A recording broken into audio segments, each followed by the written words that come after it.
तो अभिनेता इरफान खान इस दुनिया में नहीं रहे और उसके बाद हमारी कोशिश है कि उस इंडस्ट्री से जुड़े, बॉलीवुड इंडस्ट्री से जुड़े कुछ लोगों से हम बातचीत करें, उनके जीवन के कुछ और पहलुओं पर हम नजर डालें। इसी कड़ी में हमारे साथ फिल्म निर्माता संजय छैल जुड़ गए हैं।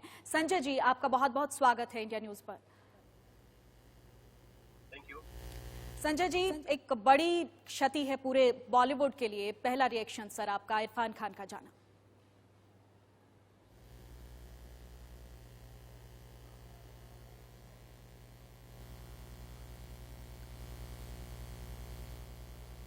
संजय जी, आप तक आवाज आ रही है?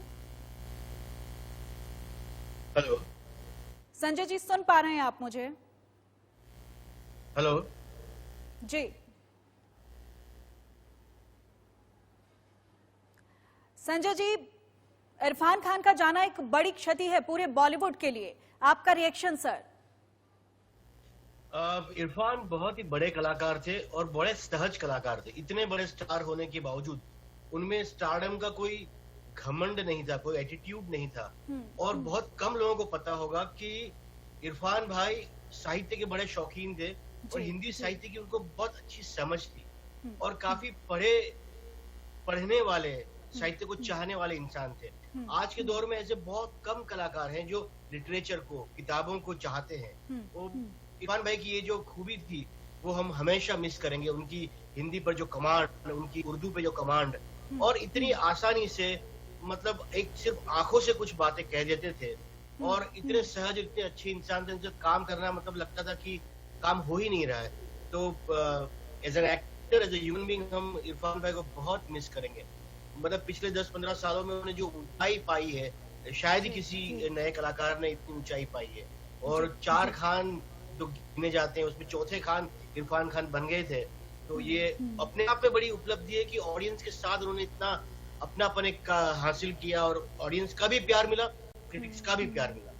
बिल्कुल। संजय जी, ये तो हुई उनके बॉलीवुड की खूबियों की बात, लेकिन हम एक इंसान के तौर पर अगर उनको याद करते हैं तो एक बड़ी ही स्ट्रॉन्ग विल पावर वाले इंसान दिखाई देते हैं, क्योंकि 2018 में गंभीर बीमारी से वो जूझे, उसके बाद वो वापस लौटे और बड़े हंसते मुस्कुराते हुए चेहरा उनका एक फोटो में नजर भी आया और उसके बाद उन्होंने अपने फैंस को कहा कि मैं जल्द आपके बीच लौटूंगा। तो इसको आप किस तरह से देखते हैं सर, कि एक बीमारी को हराकर, एक कितनी गंभीर बीमारी को हराकर फिर से उसी इच्छा शक्ति के साथ वापस लौट आना? इरफान भाई हमेशा एक फाइटर रहे हैं। उन्होंने जहां तक बॉलीवुड में अपनी जो पकड़ जमाई, अपना स्थान जमाया, उसके लिए भी बहुत लंबी लड़ाई उन्होंने की है। किस तरह का सिनेमा करना, उसके लिए बहुत लंबी लड़ाई की है। तो लड़ना, फाइट करना उनके स्वभाव में था, वो उनकी आदत थी। और जिस तरह इस रोग के सामने जो वो लड़े हैं और मुस्कुराते हुए, और जिस तरह उन्होंने अपना अंग्रेजी मीडियम के वक्त मैसेज भी दिया, मतलब बहुत इतिहास में ऐसे बहुत कम किस्से होते हैं कि कोई एक्टर, कोई स्टार, कोई इंसान इतना हंसते हंसते मृत्यु के सामने खेल लेता है।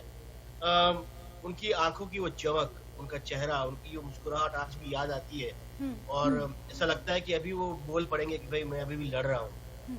तो उनकी लड़ाई की जो आदत थी, लड़ाई की जो उनकी ताकत थी, वो इतनी जोरदार थी, इतनी पुरजोश थी कि ये समाचार मिलने के बाद भी हम यकीन नहीं कर पा रहे हैं कि इरफान भाई नहीं रहे हमारे साथ।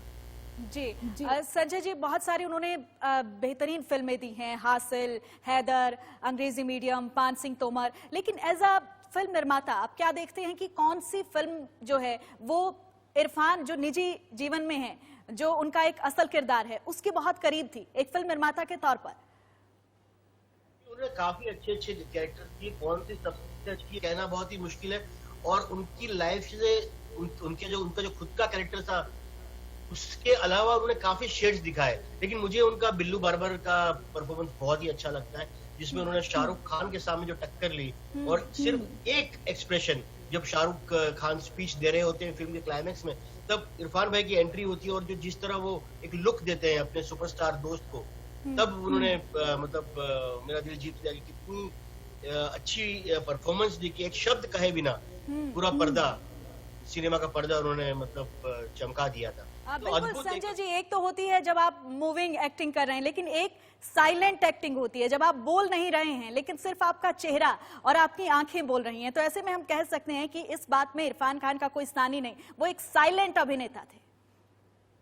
सिर्फ एक्सप्रेशन, बिल्लू बार्बर की उस सीन में सिर्फ एक्सप्रेशन, सिर्फ हाव भाव से उन्होंने बहुत सारी बातें कह दी।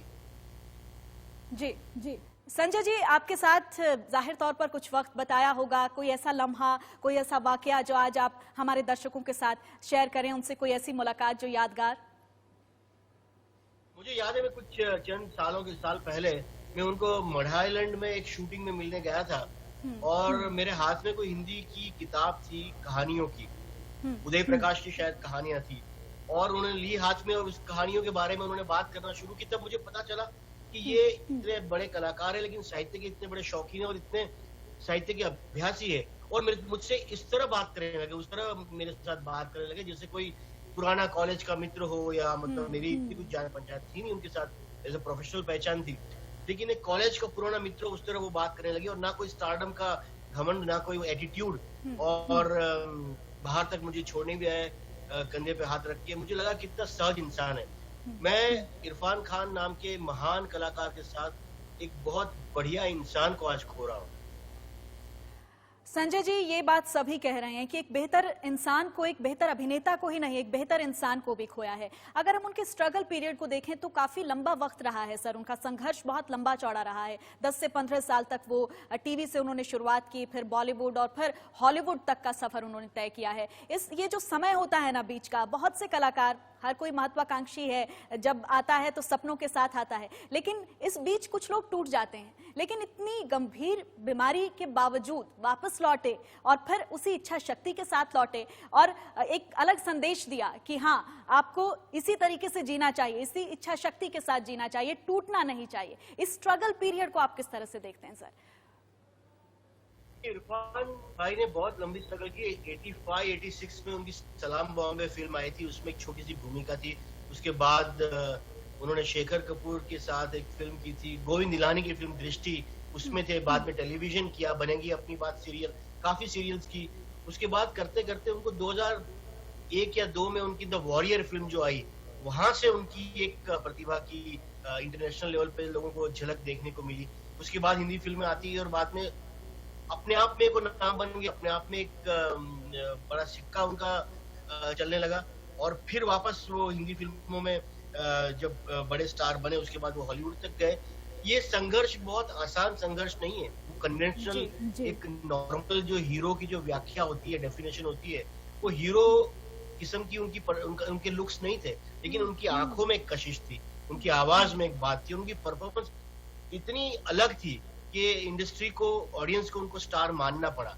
लेकिन इरफान खान एक्टर को इरफान खान स्टार बनने तक उन्होंने बहुत मेहनत की, काफी सीरियल्स की, काफी छोटी मोटी फिल्में की, काफी भूमिकाएं की, और उसके बाद आज वो जहाँ पे पहुंच पाए थे। तो ये संघर्ष जो है वो मैं जयपुर से आए हुए थिएटर के, रंगमंच के छोटे से कलाकार का स्टार बनने तक का सफर जो है वो अपने आप में एक कहानी है। बिल्कुल। संजय जी, क्रिकेटर बनना चाहते थे इरफान, वो उनका सपना था कि वो क्रिकेटर बने, और फिर वो आ गए बॉलीवुड में। इसको आप किस तरीके से देखते हैं? कोई ऐसा हिडन टैलेंट जो आपको बातचीत में या उनके साथ रहकर ऐसा नजर आया हो कि हाँ, ये भी एक और खासियत है, एक और टैलेंट है उनके भीतर? नहीं, मुझे इस बारे में इतना कुछ अंदाजा नहीं है, लेकिन उतना पता है कि वो क्रिकेट से काफी दिलचस्पी थी और क्रिकेट में काफी वो इंटरेस्ट रखते थे, लेकिन वो क्रिकेटर बनना चाहते थे, ये बात मेरे साथ कभी हुई नहीं।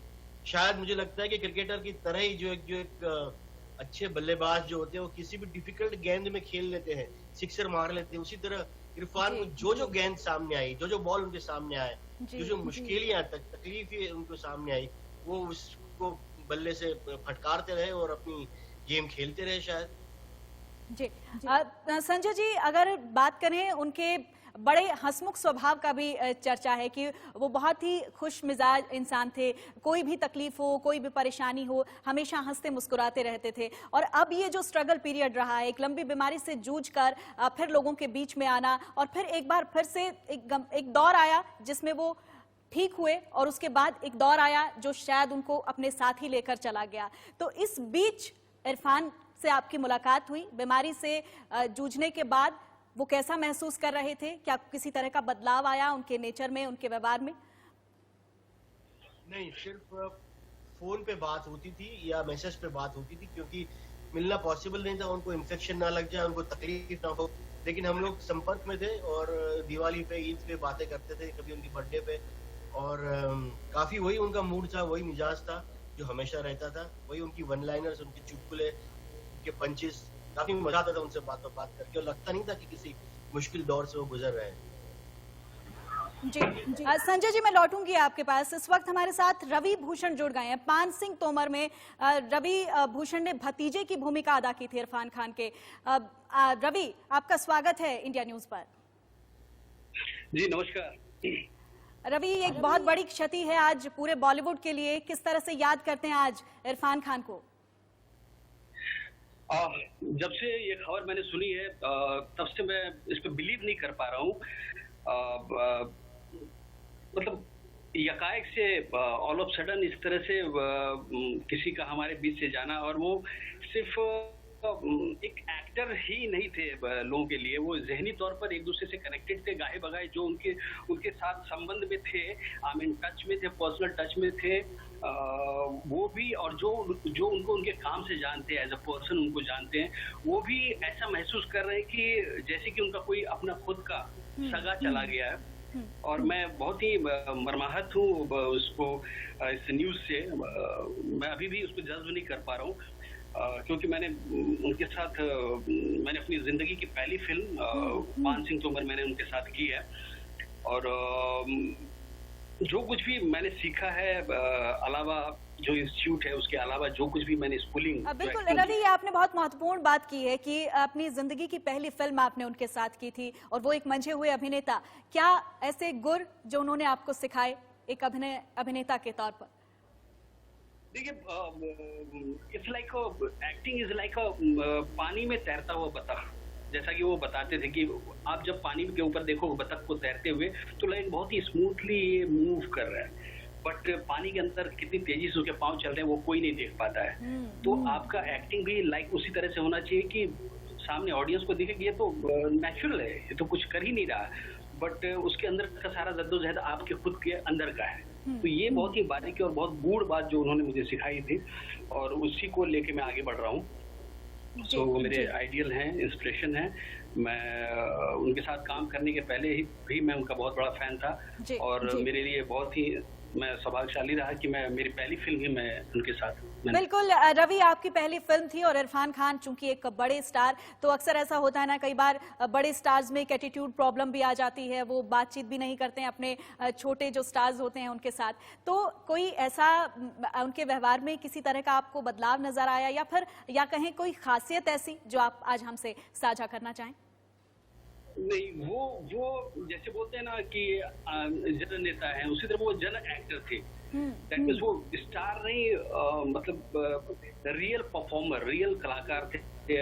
और क्योंकि वो उनका पढ़े लिखे एक्टर थे, मंझे हुए एक्टर थे, और बहुत ही उनकी जर्नी जो है बहुत ही संघर्षपूर्ण रहा है। तो उनको छोटी छोटी चीजें, उनको पता है कि एक्टर का दर्द कि किस तरह से चीजें मिलती है और किस तरह से उनको बिल्डअप मिलता है इन फ्यूचर। तो इसलिए वो अपने को एक्टर के साथ बहुत ही फ्रेंडली, बहुत ही, जैसे कि मेरा और उनका जो रिलेशनशिप था फिल्म में, वो चाचा और भतीजे का था। तो ऑन सेट भी वो कोशिश करते थे कि हमारे साथ उसी तरह से बिहेव करें जो कि रियल में, आई मीन ऑन स्क्रीन जो रिलेशनशिप है उसी तरह का रिलेशन वो मेंटेन करने की कोशिश करते थे, और बराबर तरजीह देते थे, प्रॉपर टाइम स्पेंड करते थे, कोई टेंट्रम्स नहीं, कोई नखरा नहीं। और क्योंकि यही उनका काम था, यही क्राफ्ट उनको औरों से अलग करता था, क्योंकि वो उस कैरेक्टर पे काम करते थे। जी जी। रवि, पान सिंह तोमर के बीच का कोई लम्हा, शूटिंग के दौरान का कोई ऐसा जो आप हमसे साझा करना चाहें, जो आपके लिए यादगार हो, उनके साथ कोई ऐसा वाकया? मुझे याद है जब हम लोग उस फिल्म की शूट कर रहे थे पान सिंह तोमर के यहाँ पे रिवाइंस में, तो उस समय फिल्म आई थी ये अपना सलम डॉग मिलेनियर को उस समय अवार्ड मिला था, और हमने उनको बधाई दी थी इसके लिहाज से। तो उन्होंने कहा कि देखो जिस तरह से मेहनत इस फिल्म के लिए भी हो रही है, पान सिंह तोमर के लिए, तो मुझे भी लगता है कि इस फिल्म को भी अच्छा रिस्पांस मिलेगा। और उनका बात बहुत काफी हद तक सही रही, और इसको नेशनल अवार्ड मिला 2 अलग अलग कैटेगरीज में। इसके अलावा मैंने कहा कि सर तो it's call for a party, तो उन्होंने कहा कि, और मैं उसमें बहुत छोटा था, मतलब न्यू कमर था, तो मुझे ऐसा कहना मैं बहुत डरते डरते उन्होंने उनसे कहा कि सर स्कॉलर पार्टी और बहुत ही बड़ी बात है हम लोगों के लिए। तो उन्होंने उस शाम बहुत अच्छी पार्टी दी थी और हम लोगों ने काफी अच्छे से सेलिब्रेट किया था उस मोमेंट को। जी ठीक है रवि, बेहद शुक्रिया आप हमारे साथ जुड़े हैं। तो आप सुन रहे हैं उन तमाम लोगों को जिन्होंने अभिनय किया है इरफान खान के साथ, और आप अंदाजा लगा सकते हैं कि कितना ऊंचा उनका लेवल था, एक अभिनेता के तौर पर भी और साथ ही साथ एक इंसान के तौर पर भी। सदी के महानायक अमिताभ बच्चन से लेकर अक्षय कुमार तक सबने उन्हें कैसे सोशल मीडिया पर श्रद्धांजलि दी है, आइए आपको दिखाते हैं। देश भर से लोग सोशल मीडिया पर इरफान खान के निधन पर अफसोस जाहिर कर रहे हैं। राहुल गांधी ने लिखा है, इरफान खान के निधन से बेहद दुखी हूँ। रवीना टंडन ने लिखा है, एक शानदार अभिनेता को जल्द ही खो दिया। इरफान खान के साथ पीकू जैसी जबरदस्त फिल्म करने वाले अमिताभ बच्चन ने भी अफसोस जताया। सोशल मीडिया पर उन्होंने लिखा, इरफान की मौत से विचलित हूँ, दुखद खबर।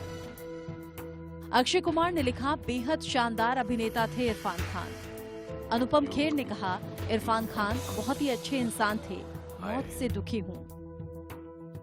इरफान का निधन फिल्म जगत की अपूर्णीय क्षति है। अजय देवगन ने दुख जाहिर करते हुए ये लाइन लिखी। इरफान के प्रशंसक उन्हें बेहद याद करेंगे, ये मधुर भंडारकर ने कहा है। जिनेलिया ने कहा, इरफान सर खुदा आपकी रूह को चैन दे। परिणीति चोपड़ा लिखती हैं, love you Irfan sir. Lata Mangeshkar ने लिखा है, निधन की खबर सुनकर दुखी हो गई। परेश रावल कहते हैं, इरफान आपके जैसा कोई दूसरा नहीं हो सकता, बहुत दुखी हूँ। उर्मिला मातोंडकर ने लिखा है, शानदार अभिनेता, इरफान की मौत से बहुत दुखी हूँ।